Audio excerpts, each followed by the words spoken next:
Hoy, miércoles 18 de febrero de 2026, llegamos a la emisión 924 de la memoria histórica aún no contada del conflicto armado, uno de los programas insignia de la Fundación Excelencia, Liderazgo y Transformación. Quedamos entonces a 76 episodios de alcanzar el primer gran hito de las 1000 emisiones. El tema de la violencia comunista en Colombia es demasiado profuso, confuso y casi nada difuso. Qué contraste. Al examinar la vida de cada uno de estos narcotraficantes y terroristas, se encuentran muchos rasgos y trazas de la constitución, de la configuración de las FARC. Es un grupo que no se puede minimizar en cuatro palabras de cuál es su contexto, sino que se deben examinar una serie de componentes. Hoy vamos a examinar uno de esos tantos componentes que es el perfil criminal, el accionar criminal y la correlación que tiene, obviamente, este delincuente con la historia de las FARC. Al ser hija de la historia, la geopolítica no puede separarse un solo momento y al estar tan correlacionada con la geopolítica, la seguridad y los fenómenos de las violencias internas que ocurren en los países, menos se podría separar. Eso nos lleva a una conclusión, un poco de silogismo, es que desafortunadamente, gústenos o no nos guste, la violencia comunista es una letal parte de nuestra historia, máxime que tenemos 200 años de vida republicana y ya casi 70 de violencia comunista. Podríamos decir sin exageraciones que el 30% de nuestra martirizada historia ha estado afectada por el comunismo armado y desarmado y un río de sangre que parece no tener fin. Vamos a los hechos para ver quién es este delincuente que estudiaremos hoy. Mi coronel, ¿cuál es la importancia estratégica de los bloques oriental y sur de la FARC en el desarrollo del plan estratégico del grupo criminal a partir de la séptima conferencia en el año 1982? Hemos hablado muchísimas veces aquí de eventos ocurridos en los departamentos del sur y del oriente del país y hemos hecho referencia a que producto de la Operación Colombia se abortó, se aligeró un plan que traían las FARC desde la séptima conferencia en el 82, que era imitar la organización militar de las fuerzas militares, en particular la del ejército, para que en cada región donde iban asentando las cuadrillas que estratégicamente habían determinado construir y de una desdoblar la otra hasta ir copando la geografía nacional y teniendo como base 30 ciudades que consideraron los epicentros del desarrollo del plan estratégico de la FARC, se formaran lo que llamaban bloques, bloque sur, bloque oriental, bloque occidental, bloque Magdalena Medio, bloque Caribe, comando conjunto central, etcétera. Como la pregunta es cuál es la importancia estratégica y geoestratégica del bloque sur y el bloque oriental, dijéramos que todo el desarrollo criminal que tuvieron las FARC a partir de finales de los 80, o mejor, desde comienzos de los 80 hasta nuestros días, ha radicado en que ese hinterland de Colombia, que lo integran los departamentos de Putumayo, Caquetá, Amazonas, Baupés, Guainía, Bichada, Arauca, Meta, Casanare y Guaviare, corresponde a una zona que desafortunadamente se llamó primero territorios nacionales, que era algo así como decir, eso le pertenece a Colombia, pero es de menor categoría y no tiene ninguna importancia, que por extensión no tenía la presencia del Estado para desarrollar una infraestructura que uniera a esas comunidades de ese hinterland con el Heartland, que es la capital de la República. Somos un país con capital mediterránea y contrario censo a lo que se supondría que al tener la capital en el centro del país sería mejor porque se irrigaría todo ese, todos esos vasos comunicantes desde la capital hacia el resto del país, como lo fue Roma hacia el resto de su imperio. Aquí nos ha pasado lo contrario, se ha concentrado el poder. Parecería ser que entre menos caminos hubiera para unir a esa Roma moderna de Colombia que es Bogotá, sería mejor. Los romanos partieron del principio que entre más caminos unieran a Roma y en que mientras todos los caminos condujeran a Roma, el poder del imperio romano era mayor. Las élites colombianas, no solo bogotanas, porque eso es un error pensar que son élites bogotanas, no son élites colombianas que vienen y se asientan históricamente en Bogotá y desde ahí destruyen a Colombia. Desde ahí mantienen a Colombia en el subdesarrollo y luego le echan la culpa que solamente son los bogotanos de alta alcurnia. No, eso ahí hay de todo y no estamos defendiendo a ninguno. Pero si revisamos la historia de nuestros presidentes, 13 del Cauca, varios del Valle, otros de Antioquia, otros de Santander, entonces no han sido bogotanos todos. Es más, nos parece que bogotanos no ha habido tantos. Lo mismo pasa con los políticos. Eso han sido dirigentes políticos de la costa, Santander, Antioquia, el Tolima, el Valle, Dinamarca, los que han llegado a ocupar altos cargos, no solo como senadores, sino como ministros, como embajadores. Pero es muy fácil decir la élite bogotana y repetido se vuelve una verdad. Entonces Colombia realmente no ha tenido esos vasos comunicantes porque esas élites corruptas se han dedicado a pensar es en ellos. Mencionemos algunos de los presidentes más conocidos. Y verá que no eran bogotanos, pero dicen que sí. Rafael Núñez, costeño. Rafael Reyes, de Boyacá. Tomás Cipriano Mosquera, caucano. Francisco de Paula Santander, cucuteño. Mm, Marco Fidel Suárez, antioqueño. Enrique Olaya Herrera, boyacense. eh, Alfonso López Pumarejo, de Dorada, Tolima. El hijo sí era bogotano, pero pues porque nació aquí en medio de esa corruptela. Darío Echandía, tolimense. Guillermo León Valencia, caucano. Pastrana Borrero, huilense. Y así sigue la lista. Álvaro Uribe Vélez, antioqueño. Iván Duque, antioqueño. eh, Petro, de Córdoba. Entonces es un error decir eso y caer en esa fraseología fácil porque no estamos defendiendo a nadie. Sabemos que los políticos que ha sacado Bogotá también una manada de corruptos, pero ese es el enredo, que no hemos tenido la visión de Roma de unir el imperio por medio de carreteras, que es lo elemental, o de caminos, o de trochas, o de autopistas, ¿no? Y Colombia tiene desde hace rato, seguiría hablando, de los transporte multimodal y no ha existido esa visión. Todo esto para decir que las FARC encontraron en esos territorios una riqueza natural que es inexplotada o mal explotada y se ha convertido en economías ilegales en todos los sentidos.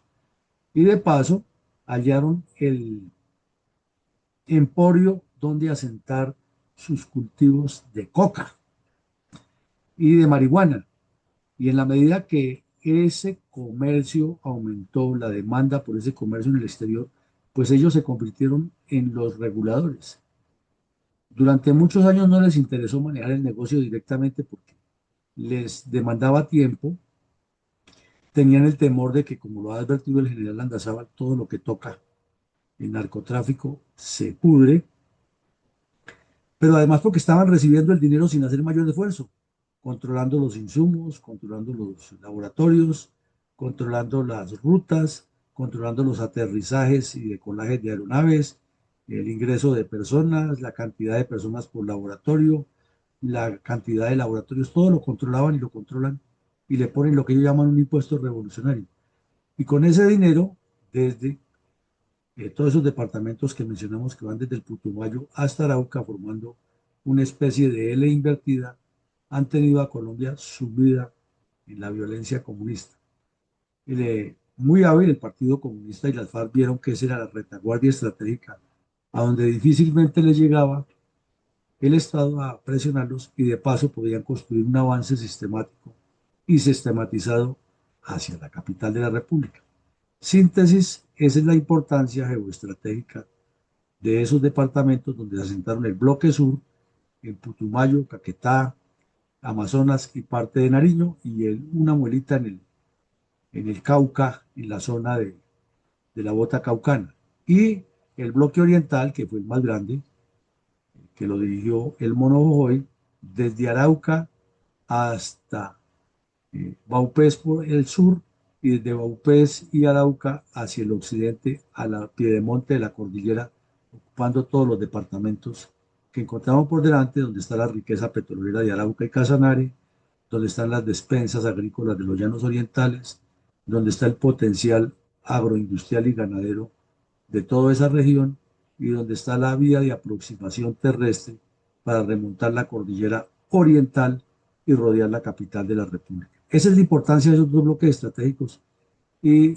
sin lugar a equivocarnos, está en la irresponsabilidad de toda esa dirigencia política que proviene de todo el país y se lava las manos diciendo que el poder está en Bogotá, cuando la podredumbre es total de parte de todos ellos y no han querido ver lo que los romanos descubrieron hace ya como 30 siglos, que todos los caminos deben conducir a la sede del imperio, que era Mediterránea, la ciudad de Roma, igual que es Bogotá en el caso de Colombia.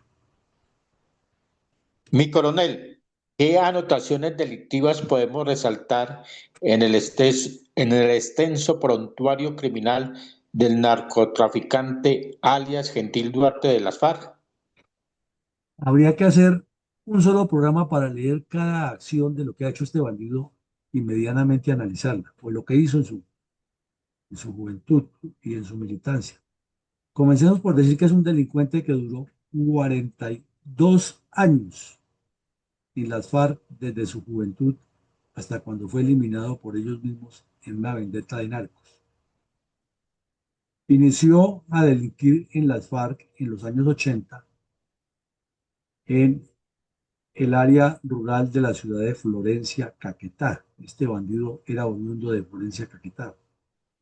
Y fue incorporado a las FARC por Raúl Reyes, el Gago Joaquín Gómez e Iván Márquez, que andaban los tres en maridaje perfecto en el Caquetá en los años 90, controlando los sindicatos de Sicolac, que se había sentado en el Caquetá para darle desarrollo a ese departamento, promoviendo por parte del Gago Joaquín Gómez el reclutamiento de jóvenes en la Universidad Surcolombiana y organizando cocaleros, coqueros, narcotraficantes y terroristas en la zona del Bajo Caguán por parte del narcotraficante y terrorista Iván Márquez, que para esos días se formó la Unión Patriótica y fue honorabilísimo congresista de Colombia por la Unión Patriótica.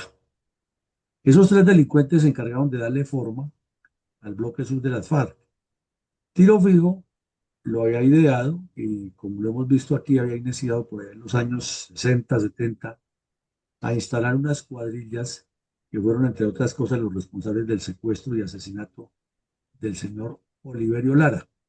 Pero el M-19 aprovechó que casi todos sus bandidos cabecillas eran de las FARC y se fue para el Caquetá y reclutó mucha gente.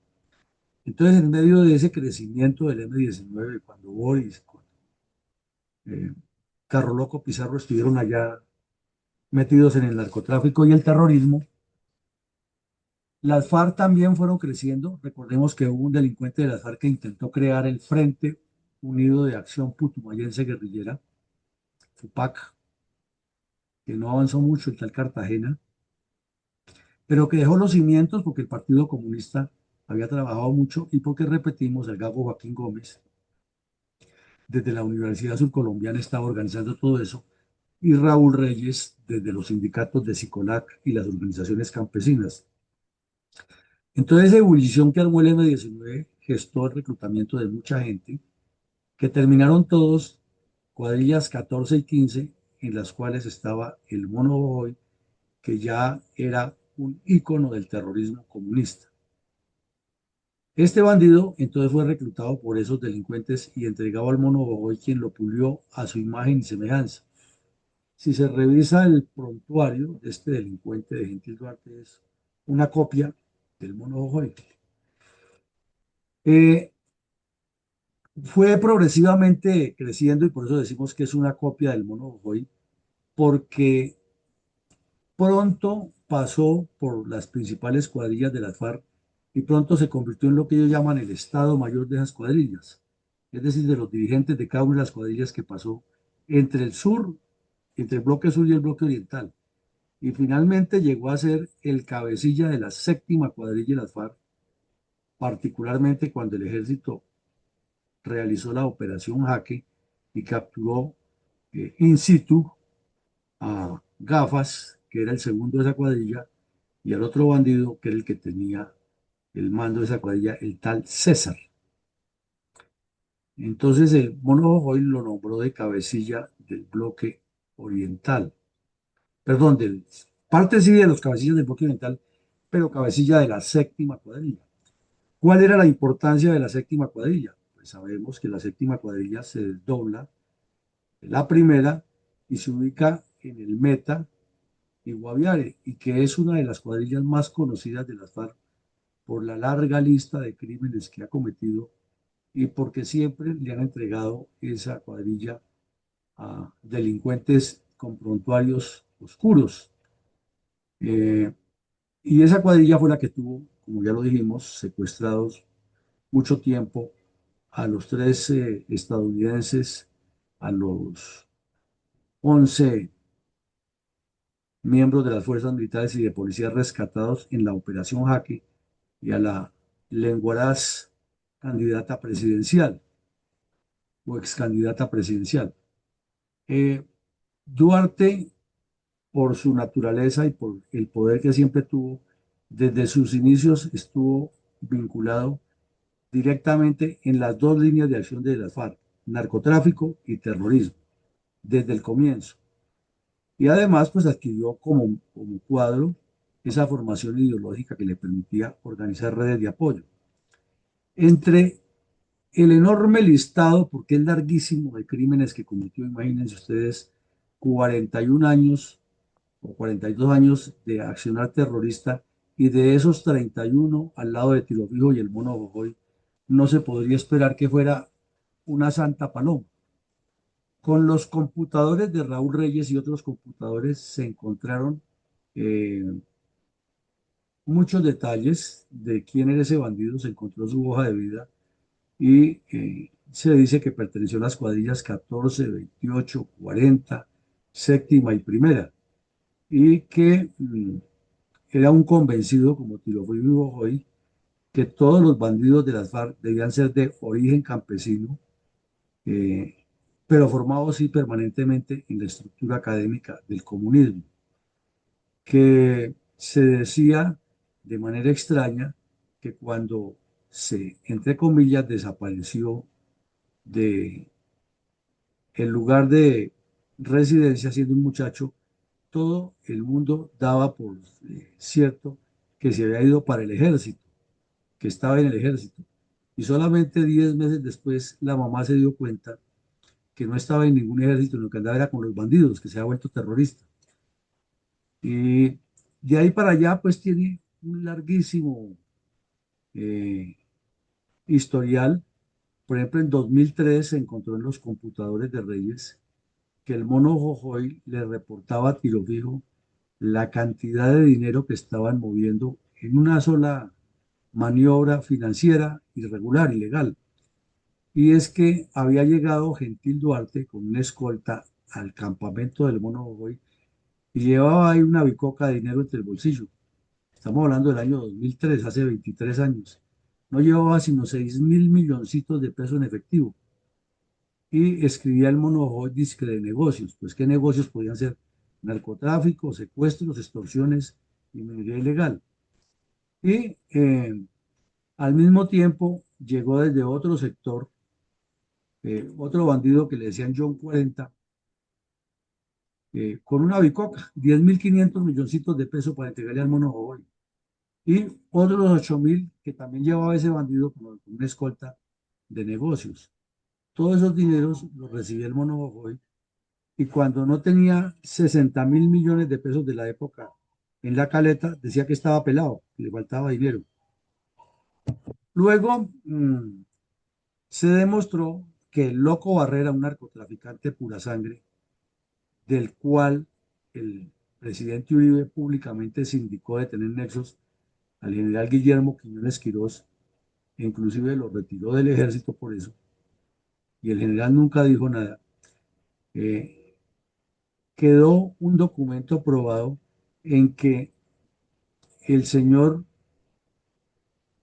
mm, Loco Barrera, un narcotraficante pura sangre de los llanos orientales del país, estaba organizando un atentado para asesinar al presidente Álvaro Uribe Vélez y requería 32 millones de dólares para hacer el atentado con la mayor precisión y que este Gentil Duarte había hablado directamente con él y había prometido entregar 3 millones de dólares. Eso lo descubrió el gobierno nacional y más quedó al descubierto en los computadores de Reyes y el plan se abortó. Eh, También se encontró que este bandido era mucho más poderoso que Martín Sombra, a quien siempre se ha llamado el carcelero de las FARC, porque todo el ejercicio criminal que hicieron, la- el manejo publicitario de cómo se orquestó por medio de Piedad Córdoba y sus cómplices la liberación de los secuestrados a cuentagotas y cambiarlos de campamento y todas las cosas que hacían, siempre pasaba por el visto bueno de Gentil Duarte, que era quien tenía una línea directa con el Mono Jojoy. Eh, Como lo vemos en la foto, encabezando un bandido medio obeso, con pinta de indígena, con actitud criminal y acompañado de otro poco de bandidos que tienen, como los vemos aquí, casi todos barrigones, pero tienen a unos jóvenes muy atléticos a los cuales utilizan para cometer todo tipo de baladronadas.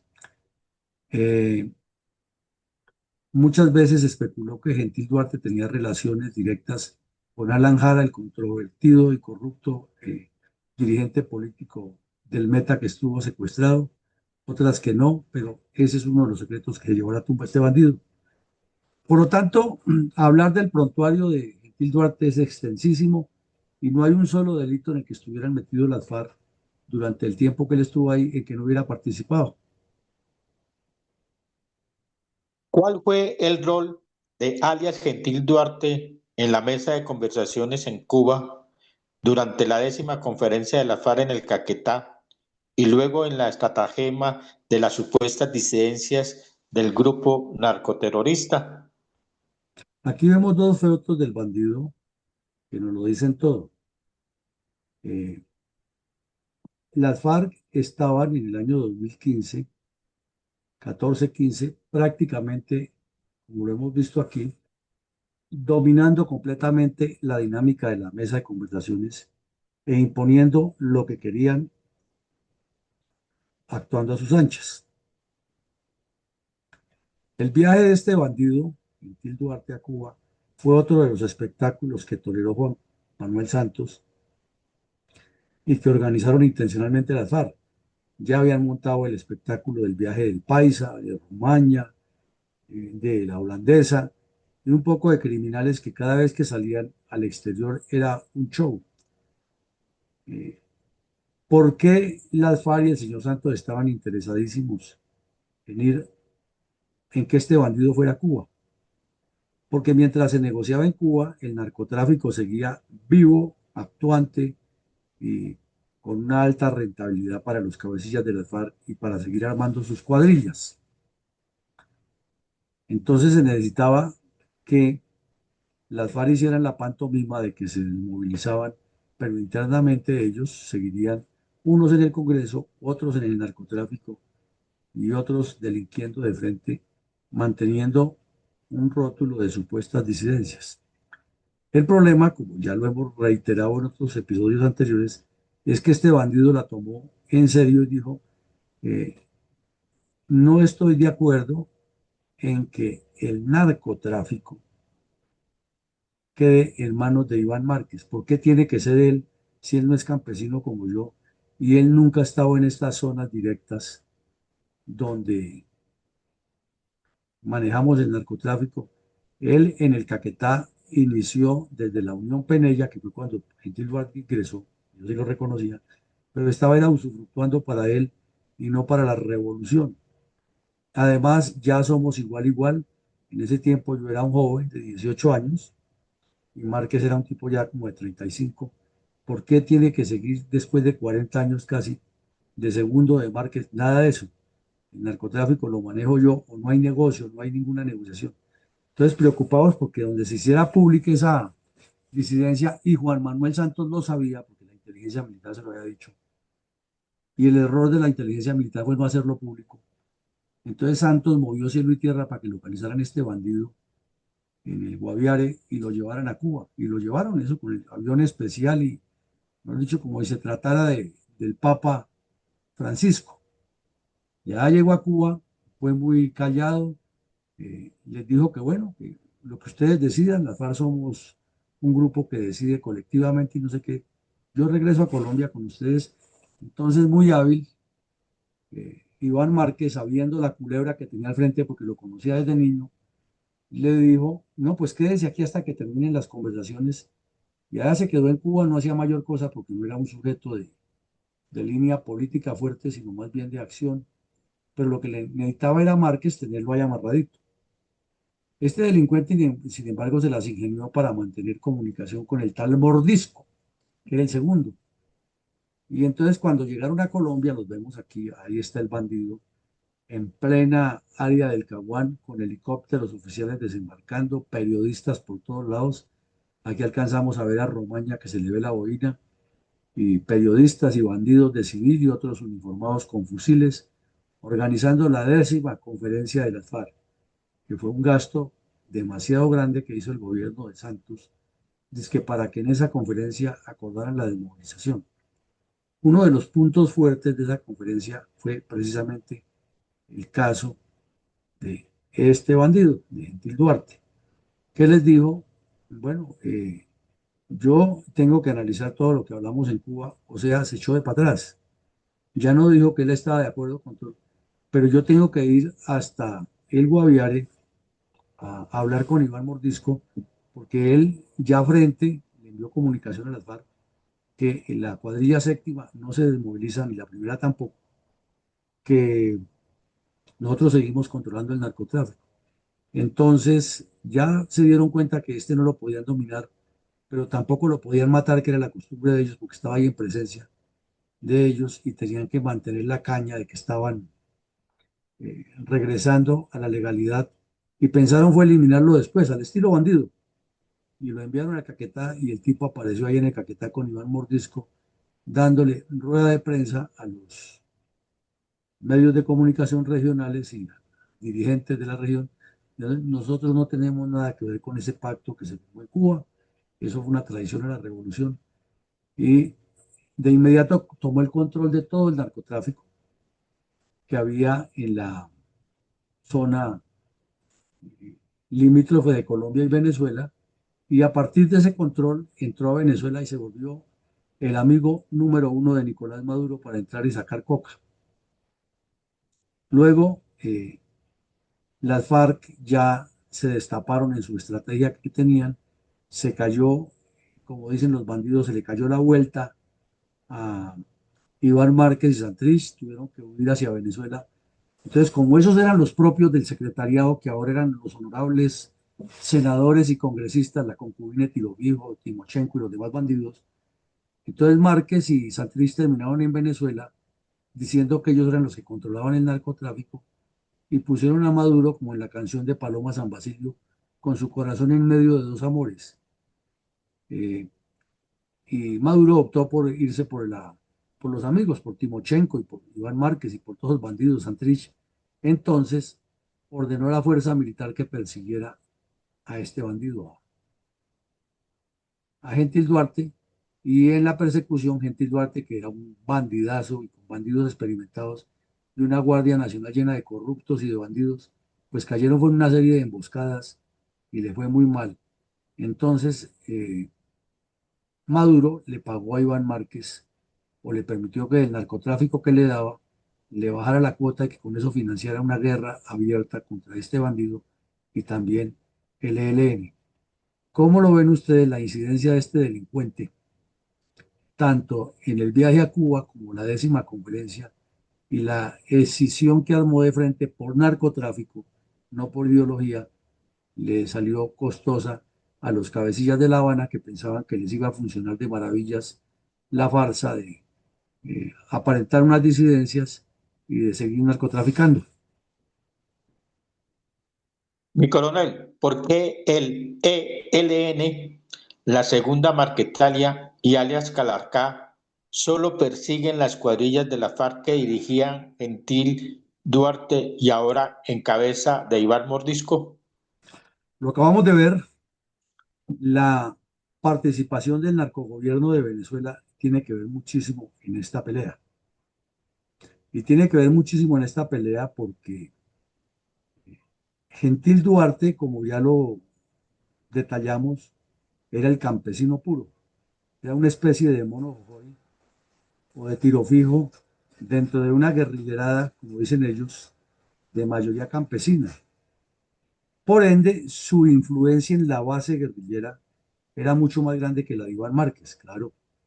Así Iván Márquez fuera de del secretariado y fuera de históricamente prácticamente de la segunda generación casi fundadores de las FARC y que tuviera un larguísimo prontuario de haber dirigido acciones criminales. En el ADN del campesino está el campesino, y más el campesino terrorista de las FARC siempre tiene admiración o más cercanía con el guerrillero campesino. Eso no es de ahora, sino ha sido toda la vida. Los guerrilleros intelectuales o de ciudad han tenido, como Alfonso Cano, como Jaime Baten, incidencia en los grupos terroristas, pero a la hora de la verdad siempre el campesino resulta siendo más atractivo y eso lo vimos cuando estudiamos aquí a Gavino hace unos días y a los demás grupos terroristas. Es algo que va en el ADN de ellos. Entonces vemos que ocurre en Venezuela el problema en que Gentil Duarte entra en violencia con Maduro y aquí en Colombia para la época ya hay cambio de gobierno, sale Duque y entra el terrorista desmovilizado Gustavo Petro, que es de los mismos, que no es campesino, pero que comulga con ese estilo. Y entonces ya los dos gobiernos se dedican es a perseguir constantemente a Iván Mordisco. ¿Por qué? Porque muerto Gentil Duarte, Mordisco se declara en rebeldía no solamente contra Venezuela, sino en ninguna negociación con Iván Márquez. Y resulta que este bandido que vemos a la derecha, el Tal Calarcá, que era del grupo de Mordisco y de Gentil Duarte, y que también es campesino, pretendió saltarle largo como buen colombiano y desconocer a Mordisco, que es un bandidazo, es otro mono jojoy, el tal Mordisco, y campesino puro igual a Duarte, además mucho más cercano a Duarte que a Mordisco, que a Márquez. Entonces quedó él de jefe y Calarcá pensó que como él tenía el negocio del oro y también manejaba narcotráfico, lo iba a desconocer y pues él sabía que estaba hablando era con otro mono jojoy.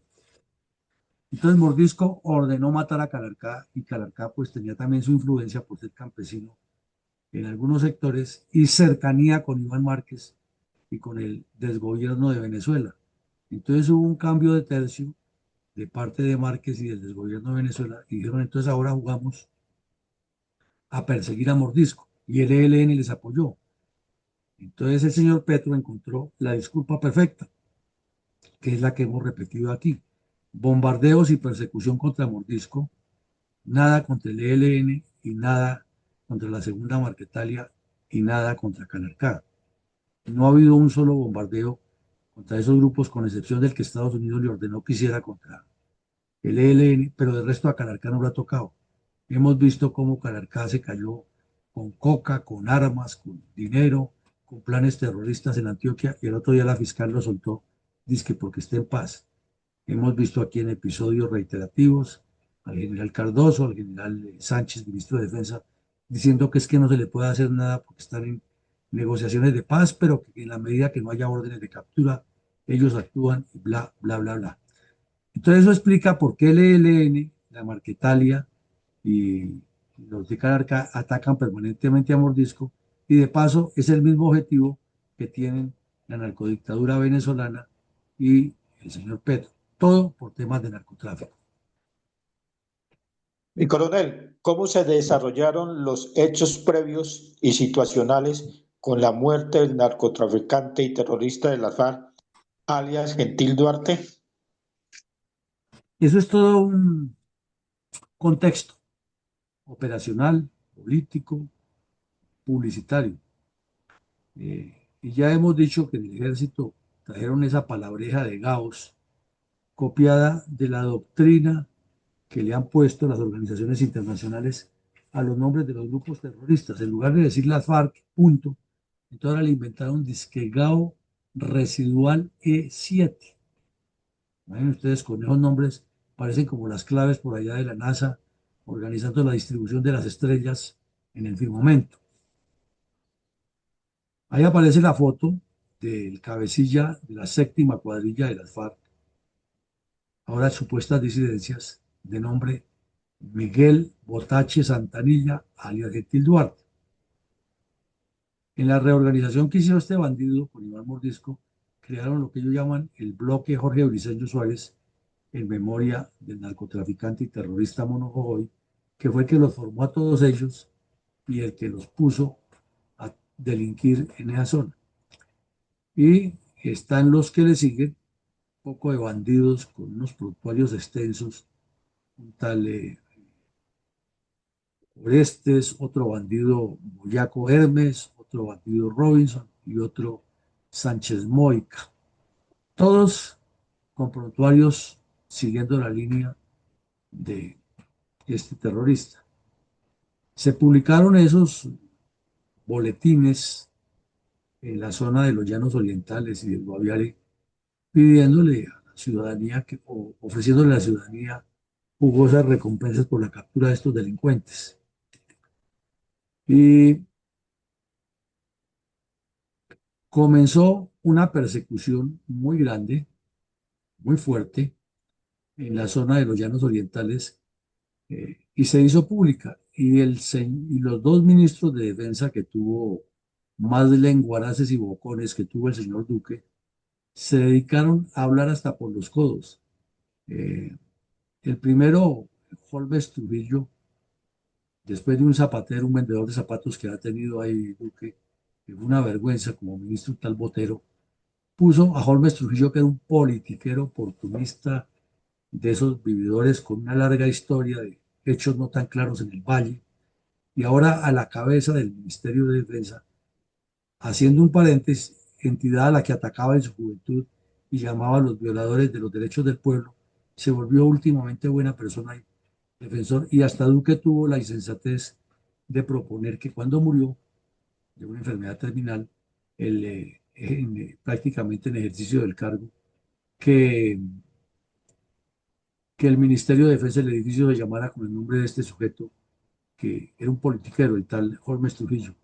Ese y luego su sucesor, Molano, que era todavía más bocón que él, hablaban hasta por los codos que ya lo tenían cogido, que ya iban detrás de él.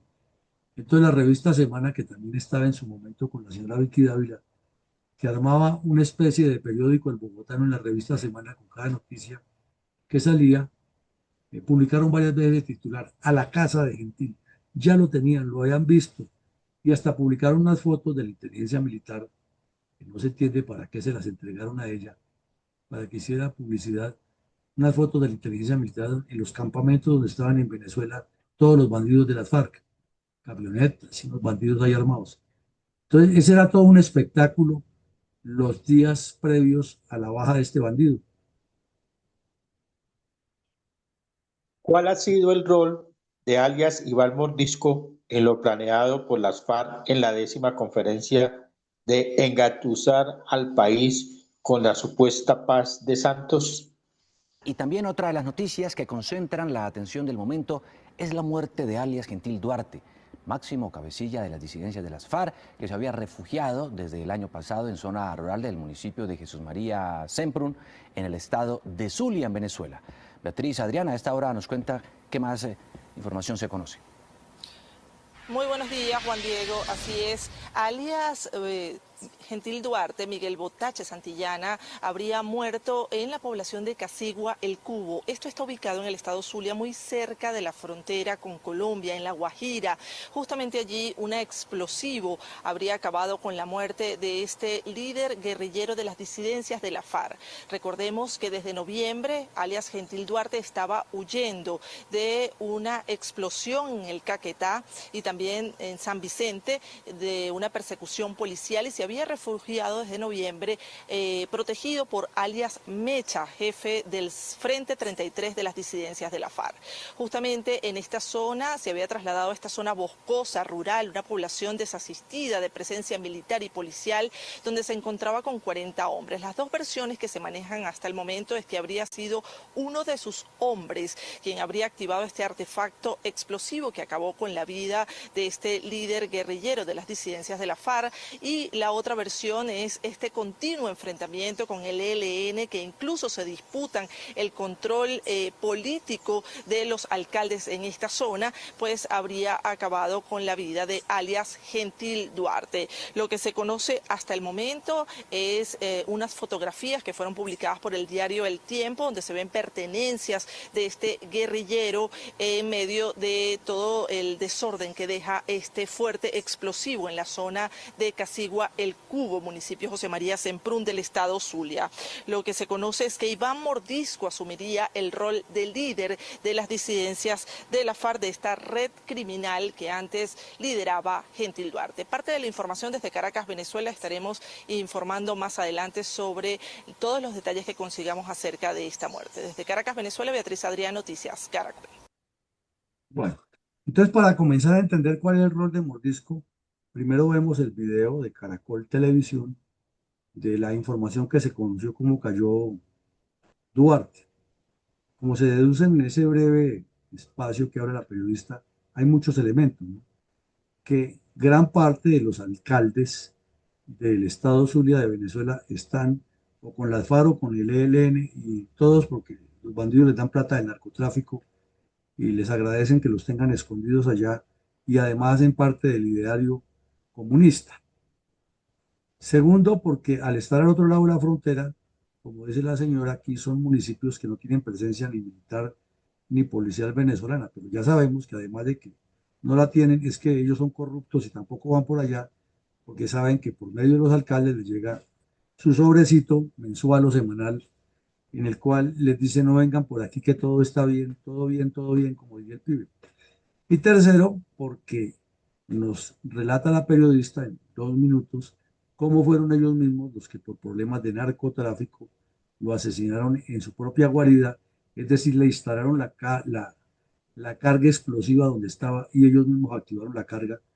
Y desde luego se quitaron los que planeaban el crimen y lo volaron en pedazos. Entonces dice la periodista que ya queda Iván Mordisco. Haciendo este entronque nos queda más claro qué fue lo que sucedió, y ahora miremos qué o cuál es el lineamiento de Iván Mordisco. Se deduce por todo lo que hemos visto que el Botache Santanilla, alias Gentil Duarte, era un criminal de la peor laya y tenía, en esos mismos días, había sobrevivido a una operación militar que le hicieron las fuerzas militares en el Caguán y se voló hacia Venezuela, pero le siguieron la pista, la inteligencia lo localizó. Nuevamente se supo que estaba en Venezuela, pero con la narcodictadura de Maduro, que no tenía ninguna cercanía con el gobierno Duque, pues simplemente era información y esperar a que entre ellos mismos se mataran por negocios de narcotráfico, como ocurrió allí. A este bandido del Duarte y a Mordisco, el propio Timochenko los había señalado de que le han hecho un atentado a él en el Quindío y casi se lo llevan por delante por vendetas de narcotráfico. Entonces la situación estaba muy compleja para estos dos bandidos. Muere el tal Botache y sube el tal Mordisco al mando de las cuadrillas. Eh, Como la pregunta exacta es qué hizo, cuál es la línea de Mordisco después de eso, él concibió que no se podía fallar a los ideales de Marulanda, o sea, el mono de tiro fijo, ni los del mono hoy, ni mucho menos de lo que pensaba Duarte. Y se dedica al crecimiento de las FARC y al control del narcotráfico. Y es toda la guerra que hemos visto que ha hecho Mordisco contra sus antiguos compinches, contra el ELN y contra el Estado. Pero queda con un karma, es que no es amigo de Maduro, como sí lo son el ELN, las disidencias de Calarcá, supuestas disidencias de Calarcá, y la segunda Marquetalia. Entonces queda con esas culebras encima y además con el Estado ordenado por Petro persiguiéndolo. Ha hecho una guerra que lo ha convertido en más famoso. Y si nos devolvemos un poquitico en el tiempo, más famoso se convirtió cuando el bocón ministro de Defensa, Molano, salió a decir públicamente que confirmada completamente la muerte de Mordisco, y hasta algunos analistas caímos en la trampa porque nos preguntaron en los medios qué significaba eso, e hicimos el análisis como si Mordisco hubiera muerto.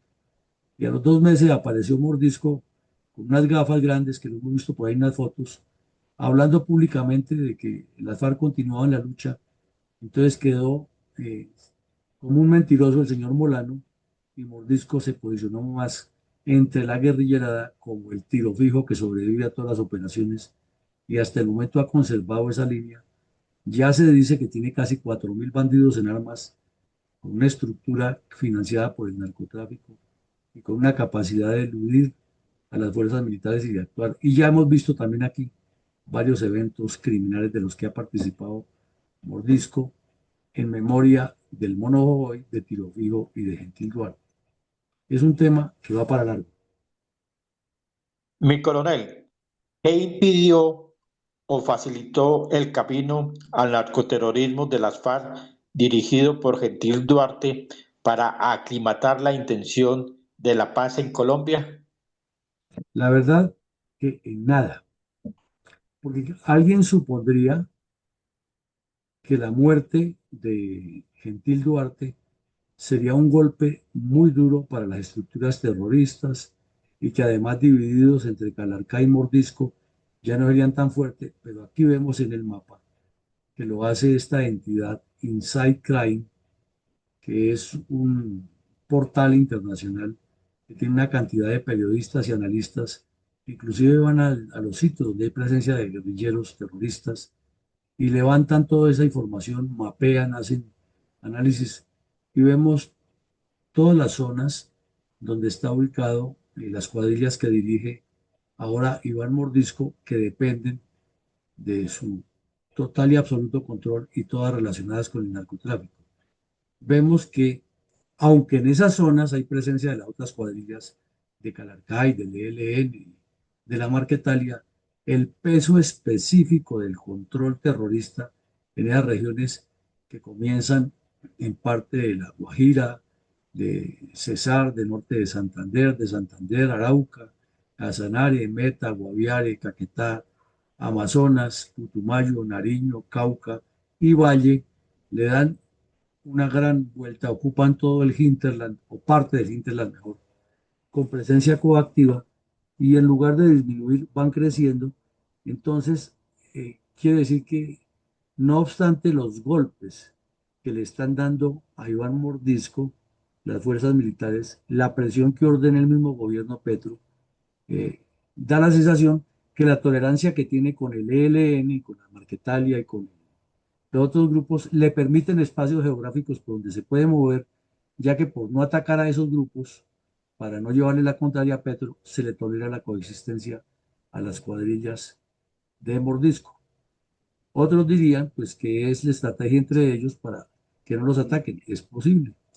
Pero en síntesis lo que vemos es que la muerte de Duarte no produjo los resultados que muchos esperaban, de que se iba a desintegrar el grupo de Mordisco. ¿Cuál fue la conducta de los narcoterroristas de las FARC que llegaron al Congreso frente a la conducta criminal de alias Gentil Duarte? Pues en la pantalla vemos la foto de dos criminales de la peor laya, de los que desafortunadamente han brotado de las breñas colombianas. Uno es Gentil Duarte y el otro es el terrorista Timochenko, que llegó a ser el jefe principal de las FARC. Estos bandidos de las FARC iniciaron con mucha locuacidad en el Congreso y autodefendiéndose que ellos eran transparentes y no tenían nada que ver con lo que sucediera en las disidencias. Curiosamente, nunca se ha escuchado una sola palabra de Timochenko, ni de la concubina de Tirofijo, ni de ninguno de otros bandidos que están en el Congreso en contra ni de Gentil Duarte, ni de Mordisco, nada. Luego fueron bajando su locuacidad y ya durante el último año de desgobierno Petro no hablan para nada de los bandidos de las FARC. La pregunta es, ¿qué estarán urdiendo? Porque si nunca han cuestionado la conducta de este bandido de Gentil Duarte y luego de su sucesor Mordisco y de los más cercanos a ellos, que son los de la segunda Marquetalia y el tal Calarcá, nunca han dicho un sí o un no, inclusive con los crímenes que ha cometido el ELN, que ha matado gente de las FARC, nunca se manifiestan. De vez en cuando, por ahí, cuando muere algún bandido de esos que llaman firmante de paz, se manifiesta uno de estos cabecillas diciendo que van tantos asesinados y que le piden al gobierno que controle, que evite, pero no ha habido ningún enfrentamiento verbal, ni ningún cuestionamiento de parte del concubino de Tirofijo, ni del pedófilo Pastor Alape, ni del pedófilo Catatumbo, la abortista Sandino, ninguno de esos criminales que está en el Congreso ha cuestionado nada de lo que hacen los otros. Como dirían las abuelas, por algo será. ¿Cuál ha sido la conducta del terrorista, alias Iván Mordisco, tras la muerte de su compinche, alias Gentil Duarte? Aquí vamos a escuchar en el programa de Mañanas Blue al señor Morales, Néstor Morales, haciendo una revelación impresionante que para este país acostumbrado a cosas que se dicen y no pasa nada, pero que deja mucho que pensar. 7 minutos. Y en esta cantidad de batallas que caza el presidente, una que nos va a afectar a todos. El presidente Petro, cada vez más lejos de los disidentes de las FARC, le dice a Iván Mordisco, el jefe de esos disidentes, le dice que es un traqueto vestido de revolucionario. Le responde Iván Mordisco diciéndole, no pensaba lo mismo cuando lo acompañamos y cuando le hicimos campaña hace 2 años. Valentín Herrera. Hola Néstor, buenos días. Aumenta la tensión entre el gobierno y las disidencias al mando de alias Iván Mordisco. Y es que a la decisión del presidente Gustavo Petro de suspender el cese del fuego en Cauca, Nariño y Valle del Cauca por el asesinato de la lideresa Carmelina Yule a manos del Frente de Dagoberto Ramos, que luego atacó la misma caravana fúnebre, se suma la acusación directa que hizo el mandatario contra Néstor Gregorio Fernández, alias Iván Mordisco, y máximo jefe de esta guerrilla, también denominada Estado Mayor Central. Lo hizo desde Tierra Alta en Córdoba tras invitar al escenario a Giovanni Yule, familiar de la lideresa, pero también hoy director de la Unidad de Restitución de Tierras. Allí le dijo a Mordisco que se aprovechaba de un falso discurso de la revolución y que en realidad era un chofer que había ascendido a comandante. La FARC hizo la paz y el chofer se quedó con los negocios y entonces ahora está matando dirigentes campesinos, ahora está asesinando al pueblo y habla de revolución. ¿Qué revolución y qué carajos? Diga la verdad. Deje de usar la memoria de Manuel Marulanda Vélez, que por lo menos se atrevió a hacer una revolución de verdad. Y luego subió el tono y lo trató de traidor de la paz y de traqueto. Es un traqueto vestido de revolucionario. Uno puede escoger entre los dos caminos, pero no confundirlos jamás. Claro que se puede escoger el camino de Pablo Escobar, pero el camino de Pablo Escobar no es el mismo camino del sacerdote Camilo Torres Restrepo. Y es que ya Petro en anteriores ocasiones había dicho que en la paz total no había espacio para traquetos o narcotraficantes. La respuesta de Iván Mordisco llegó a través de la cuenta en X o en Twitter de FARC-EP, que a lo largo de esta conversación de paz ha comunicado la posición de ese grupo ilegal. Allí el máximo jefe, firmando como Iván Lozada, su su otro alias, aseguró que Petro lo acusaba de traqueto y de usar la memoria de Manuel Marulanda, pero que cuando lo apoyaron en campaña no tenían esa calificación de traquetos. Dice además que Petro los traicionó al pueblo que lo respaldó por ese discurso progresista y de paz, pero que hoy está impulsando la guerra y el capitalismo. Estas palabras no solo muestran la distancia que hay entre los dos sectores, sino que también retoman el debate de cuál fue el nivel de apoyo o movilización que estuvo generado por el grupo ilegal en los territorios donde hace presencia durante la campaña. Pero mientras esta discusión se mueve en redes y en discursos, la población civil sigue en medio del fuego cruzado. En el norte del Cauca, la comunidad indígena ha reportado intensos combates entre el ejército y el Frente Dagoberto Ramos. También la Guardia Indígena aseguró que rescató a 2 niñas a las que los ilegales se las habían llevado y denunció el homicidio del presidente de una junta de acción comunal en zona rural de Cajibío, Álvaro Javier Morales. Este caso estuvo reseñado por Leonardo González de Indepaz. Este líder fue secuestrado por miembros del Frente Jaime Martínez del Estado Mayor Central en la vereda del Dinde y posteriormente su cuerpo fue encontrado en el sector rural del municipio de Cajibío. Entre tanto, la fuerza pública sigue reforzando la seguridad y moviendo sus tropas para enfrentar esta escalada violenta que tiene en riesgo a miles de personas de la población civil. Y en el Congreso, 25 representantes de diferentes partidos le enviaron una carta al presidente Gustavo Petro pidiéndole que levante el cese al fuego en todo el país, asegurando que no hay voluntad de paz por parte de las disidencias. La iniciativa estuvo liderada por el representante de El Huila, Julio César Triana. Donde hoy 84.000 familias cafeteras están amilanadas porque están carnetizadas y extorsionadas. La delincuencia común ha aprovechado este cese al fuego para hacerse pasar por disidencias. Lo cierto es que una vez más tambalea el proyecto de paz total del presidente Gustavo Petro. Se suma a las grietas que ya tiene por cuenta de las tensiones con el ELN y el distanciamiento con el Clan del Golfo. Anoche muy tarde estuvo reunida la delegación de la guerrilla, entre ellos con alias Iván Mordisco, revisando qué va a pasar con el futuro de esta conversación de paz. Y hoy se espera una reunión de urgencia por parte de la delegación del Gobierno Nacional, liderada por Camilo González Pozo. Valentina Herrera, Blue Radio. Ricardo. Bueno, como la pregunta era, ¿cuál es la conducta de este bandido después de que murió Gentil Duarte y quedó a la jefatura de todos los terroristas? Pues la respuesta nos la dio aquí la periodista con toda la nota, ¿no? Primero a Petro, como si fuera un bandido más todavía, miembro del M-19, exaltando a Tiro Fijo, imagínense. Presidente de la República hablando que Tiro Fijo ha dejado un legado y que era un luchador popular y que Pablo Escobar era malo, en cambio Tiro Fijo era bueno, y que este bandido era malo era porque estaba siguiendo a Pablo Escobar y no a Tiro Fijo. Triste que un país tenga un descriteriado corrupto como ese sujeto de la presidencia elogiando al terrorismo. Luego vimos la respuesta que fue contundente, ¿no? Oiga, ustedes nos llaman ahora bandidos narcotraficantes, pero cuando le dábamos plata para la campaña y lo acompañamos, ahí sí éramos amigos. Qué declaración tan contundente. Y creemos que esa es una de las expedientes que le tienen abiertos en Estados Unidos y que la DEA lo ha seguido muy en detalle. Y con la capacidad que tienen, pues seguramente tienen infiltradas las organizaciones, las redes de Mordisco. Y quién sabe qué más información le tengan al señor Petro respecto al narcotráfico.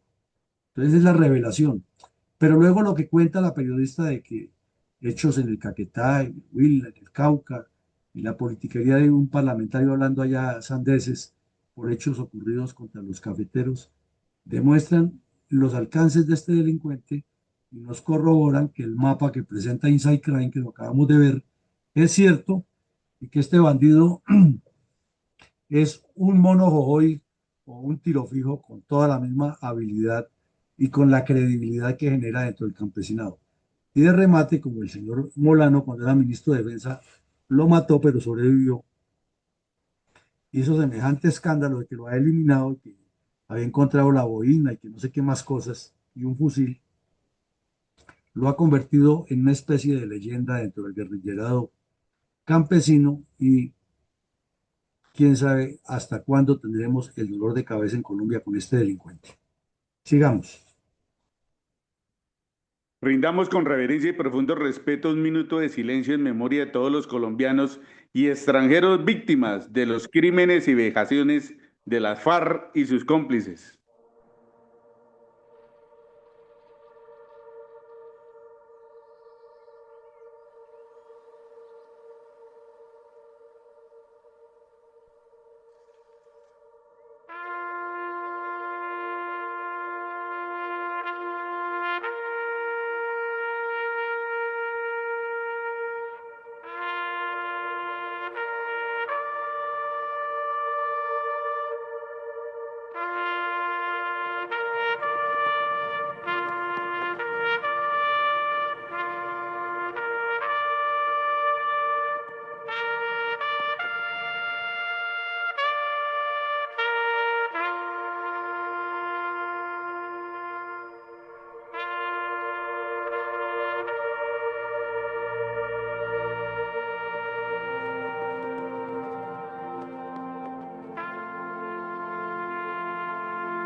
¿Qué hay de similitudes o de conectividades entre la supuesta paz de pacto FARC-Santos y el trillado pero ineficaz argumento de la paz total, en este caso concreto del trasiego criminal de Gentil Duarte? Pues hay tantas similitudes como conectividades que no se pueden ocultar y que si tratamos de reconstruir articuladamente la historia y de hacer análisis a fondo, nos queda como primera conectividad y similitud es la falta de carácter, la connivencia y la alejada realidad en que viven los señores Juan Manuel Santos y Gustavo Petro, ambos letales para Colombia como presidentes, ambos empecinados en un cuento de paz que no tiene ninguna realidad y que solamente ha servido a estos delincuentes para crecer. Pero en el caso de Gentil Duarte más todavía porque fue artífice, fue un actor de primer orden en toda esa farsa, siempre apareció desde que se hizo visible su mentalidad disociadora de lo que se estaba pretendiendo, como un palo en la rueda. Terminó su farsa el señor Santos firmando un pacto que no le convenía a nadie, como se firmó, y Duarte regresó a lo que sabía hacer, que era el terrorismo y el narcotráfico. También tiene como conectividad que en los dos gobiernos, o desgobiernos, en el de Santos y en el de Petro, la narcodictadura de Venezuela ha estado presente en muchos aspectos, especialmente en el cobijo a los terroristas colombianos. Otra conectividad u otra analogía, otra similitud que surge aquí es la impreparación, la incapacidad y la ineptitud de los negociadores. Los 5 mudos que envió Santos a La Habana solo sirvieron para arrodillarse y facilitar que este proceso de esa farsa se cristalizara. Y los incapaces que ha tenido el señor Petro negociando, entre ellos gente con mentalidad terrorista o proterrorista, exintegrantes del M-19, no le han aportado nada al país. De remate, el narcotráfico presente en todas estas zonas ha sido lo mismo. Y como si fuera poco, lo cuestionábamos al comienzo del conversatorio, por mencionar algunos de los puntos y no seguir mencionando porque hay más, es la ineptitud de las dirigencias políticas provenientes de todos los departamentos al Congreso de la República, a los altos cargos en ministerios, en departamentos administrativos, etcétera, que solamente hablan como si ellos fueran cuerpos gloriosos y los fenómenos fueran culpa de los terroristas y del pueblo, pero ellos siempre están por encima del bien y el mal. Y mientras tanto, miopes y ajenos al desarrollo nacional. Resultado o síntesis de todo esto en una reflexión académica, científica, social, es que ni la paz de Santos ni la paz de Petro han servido para nada a Colombia porque han sido montadas sobre esquemas de conveniencias personales y no de lo que le corresponde al país. Y en esas conveniencias personales los bandidos han sacado todas las ventajas del mundo. Entremos al análisis del día de hoy. ¿Cómo no, mi coronel? Con mucho gusto. Hoy, miércoles 18 de febrero de 2026, cuando se presenta por parte de Fundel el episodio de memoria histórica número 924, que trata de quién fue el narcotraficante y terrorista de las FARC, alias Gentil Duarte. Objetivo: Colombia.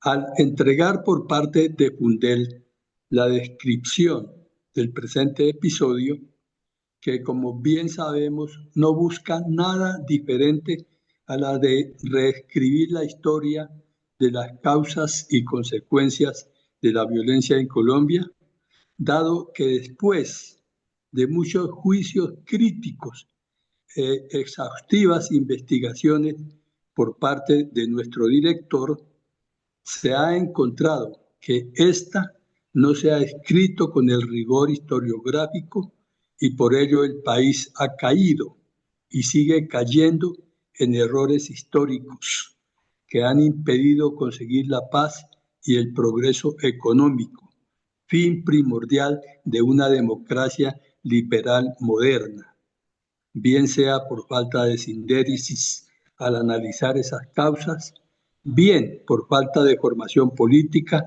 y geopolítica, o acaso por ignorancia. Hemos encontrado que las tres han incidido en este flagelo de la violencia y es lo que mediante este proceso de memoria histórica de Fundel los presenta al desnudo para que sean conocidos por quienes tengan interés en saber algo del devenir histórico de nuestro país en materia de inseguridad, violencia y crisis institucional.